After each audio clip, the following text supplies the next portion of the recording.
Diploma engineering અને degree કોલેજમાં પ્રવેશ પ્રક્રિયાની 15 એપ્રિલથી થશે શરૂઆત.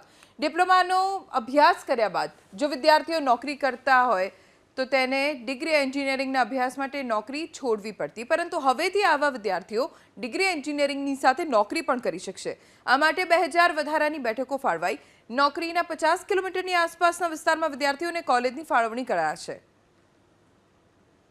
જે પ્રથમ 1 વર્ષનો જેમની પાસે એક્સપિરિયન્સ છે એવા આઈટીઆઈ, ટીઈબી અને આઈજીટીઆરના અભ્યાસક્રમો જેણે પાસ કરેલા છે એવા 1 વર્ષનો નોકરીનો જેની પાસે અનુભવ છે તેવા લોકો માટે વર્કિંગ પ્રોફેશનલ્સ કરીને એક અલગથી એડમિશન પ્રક્રિયા થવાની છે.